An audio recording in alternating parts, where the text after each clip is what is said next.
राज्य के मुख्यमंत्री और उनके कुछ भ्रष्ट अफसर लोगों ने मिल करके डराने की, धमकाने की सुपारी लोगों ने ले रखा है। यानी मेरे ऊपर हमला करने का और कोई न कोई झूठे केस मुकदमा में भी फंसाने का इस प्रकार की साजिश रची जा रही। 2013 में भी सरकार हेमंत सोरेन की ही रही है। उस समय भी दुमका के शिकारीपाड़ा क्षेत्र के उग्रवादियों को सुपारी दिया गया। मेरे ऊपर भी हो सकता है, परिवार के ऊपर भी हो सकता है, या फिर हमसे जुड़े हुए लोगों के ऊपर भी हो सकता है। चलिए, बहुत बहुत धन्यवाद आप सबको। आज यहाँ पर कोई प्रतिपक्ष के नेता और भारतीय जनता पार्टी के अध्यक्ष के रूप में ही नहीं, बल्कि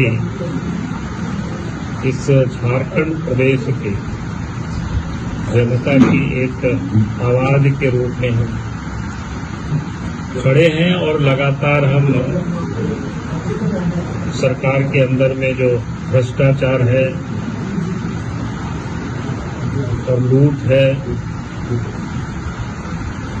उसके विरोध में हम लगातार आवाज उठाते रहे।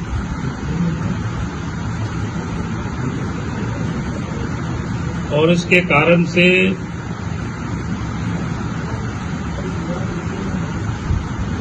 कुछ विश्वास सूत्रों से जो हमें जानकारी मिली, राज्य के मुख्यमंत्री और उनके कुछ चाहते भ्रष्ट अफसर लोगों ने मिल करके डराने की, धमकाने की एक प्रकार से सुपारी लोगों ने ले रखा है।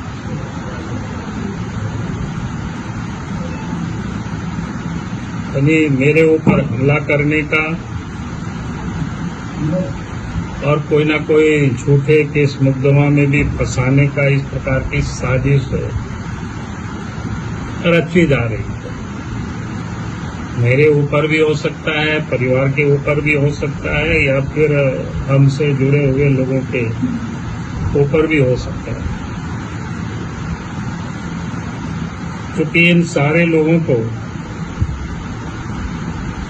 जो लगातार झारखंड में भ्रष्टाचार के को लेकर के हम आवाज उठाते रहे हैं, उस कारण से कुछ भ्रष्ट अफसर या सरकार में बैठे हुए लोग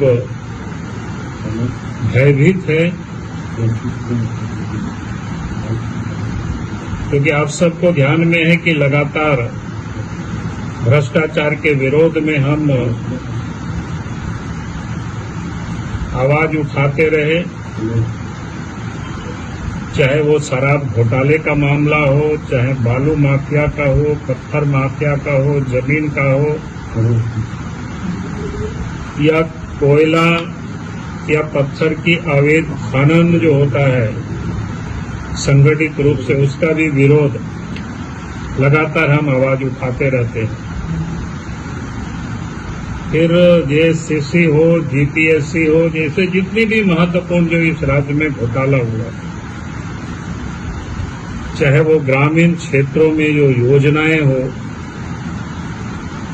जिसका यानी लगातार ये जो लूट जारी रहता है, उसके विरोध में हम आवाज उठाते रहे। और आप सब लोगों के सिर्फ संज्ञान में फिर से मैं लाना चाहता हूं। आप सबको याद है 2013 में भी सरकार हेमंत सोरेन की ही रही है। उस समय भी दुमका के शिकारीपाड़ा क्षेत्र के उग्रवादियों को सुपारी दिया गया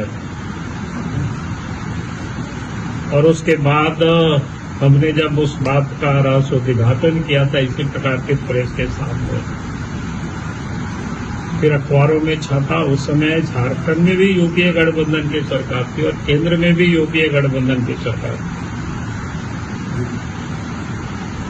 फिर उसके बाद जांच हुआ, खुफिया जो जांच हुआ, जांच के बाद केंद्र सरकार ने, उस समय की केंद्र सरकार ने राज्य सरकार के द्वारा जो सुरक्षा उपलब्ध कराए गए थे उसको हटा करके सीआरपीएफ की सुरक्षा उस समय उपलब्ध कराएंगे। ये उस समय की घटना, लेकिन इसके बाद कल रात में ही हमें जानकारी मिली है फिर से इस प्रकार के षड्यंत्र झारखंड में लोग रच रहे हैं, और उसमें से जो लोग रच रहे हैं, मुख्यमंत्री के सबसे जो चाहते अफसर है, करीबी अफसर है, उन लोगों के द्वारा ये सारे षड्यंत्र किया जा रहा है।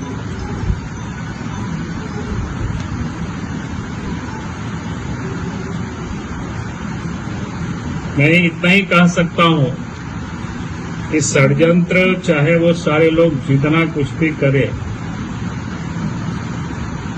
झारखंड में भ्रष्टाचार के विरोध में या झारखंड में जो लूट हो रही है उसकी आवाज को तो कोई हमारी दबा नहीं सकता है, चाहे वो जितनी भी हमें कीमत क्यों नहीं चुकाना पड़े। इस आवाज को हम लगातार उठाएंगे। सरकार गलत करेगी तो उसके लिए जरूरत होता है, जहां भी होगी तो सड़क पर भी उतर करके आंदोलन करेंगे। तो मैं ये कहूंगा कि आज लगा कि हम मीडिया के समक्ष हो ये सारे विषय को मैं रख दूं, ताकि झारखंड की जनता को भी जानकारी होनी चाहिए कि किस किस प्रकार के षड्यंत्र रचे जा रहे हैं।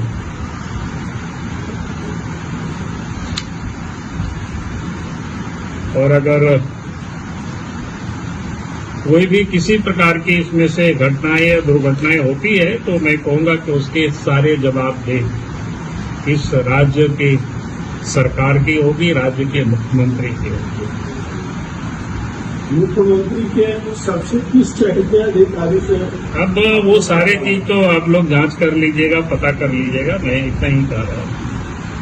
और जब कोई जांच एजेंसी हमसे जो बात करेगा तो मैं जरूर बता दूंगा। और पहले भी डीजीपी का प्रकरण उठा चुके हैं और पहले भी हम सब बता चुके हैं कि मुझे जान का खतरा है, फर्जी मुकदमे में फंसाया जा सकता है। कहीं आपका इशारा डीजीपी की तरफ तो नहीं है? जी, मैंने कहा कि जो जांच एजेंसी जांच करेगी तो उस समय भी मैंने बातें को उठाया था। मैंने कहा था अगर कोई सेंट्रल एजेंसी हमसे जब बात करेगी तो मैं बता दूंगा। केंद्र में आपकी सरकार है, क्या आप अपने लिए अतिरिक्त सुरक्षा? नहीं, मैं उसकी मैं कोई जरूरत नहीं समझता हूँ। फिर मैं जानकारी की, मैं तो यूं ही ऐसे ही मैं सदैव लड़ते रहा हूँ। जिस वक्त मेरे पास कुछ भी सुरक्षा नहीं था तब भी हम सरकार के गलत कामों का मैं विरोध करते रहा हूँ। और आज तो मेरे पास जितना सुरक्षा है, काफी कुछ है, मैं उसके लिए अपने लिए मैं नहीं मांगता हूँ। मुझे जो जानकारियां मिली मैं उसको आप सब लोगों के समक्ष सिर्फ मैं शेयर कर रहा हूँ, ताकि मुझे लगा कि कोई बात को सुन करके यूं ही रख लेना, चुप रह जाना, वो ठीक नहीं है। जैसे मैंने आपको बताया 2013 में भी इस प्रकार की सूचना मिली थी। और आप सब लोगों की जानकारी के लिए आपने देखा होगा कि जब कोई भी हमें जानकारी मिलती है और हम सरकार को भी पत्र लिखते रहे, तो आपने देखा होगा कि जिस पत्र को जब मैंने लिखा तो 1 साल या 2 साल के बाद वो पत्र की सत्यता आप सबको दिखाई पड़ा। आप साहेबगंज की घटना याद करिए। दारू को लेकर के 2022 में ही हमने मुख्यमंत्री को पत्र लिखा था। मैंने कहा था कि भाई ये घोटाला होगा, इन एजेंसियों को काम देने के लिए फिर से टेंडर किया गया, और सब वही सब चीजें हुआ। कोई ऐसा नहीं है कि हम हवा में बात करते हैं। हमारे पास भी जो तथ्य, जब कोई चीज जानकारी आती है तो उसको मैं अपने ढंग से फिल्टर करने की कोशिश करता हूँ। मेरे पास जितनी सूचना के तंत्र है उसको मैं उपयोग करता हूँ, और तब मैं पता करता हूँ कि ये जो मेरे पास सूचना आई है वो सत्य है या सत्य से करीब है या दूर है। और जब मुझे ये पता चला कि जो भी मेरे पास सूचना मिली इस प्रकार की, तो लगा कि ये बिल्कुल सत्य के करीब है और हमें जनता से इन सारी बातों को हमें शेयर करना चाहिए। गांधी जी, ये तो आप जनता को बता रहे हैं, लेकिन एक प्रतिपक्ष के नेता के जान को खतरा है, इसके परिवार को खतरा है, तो लगता है कि केंद्रीय एजेंसी को जांच करना चाहिए और इसके लिए आप मांग कर रहे हैं।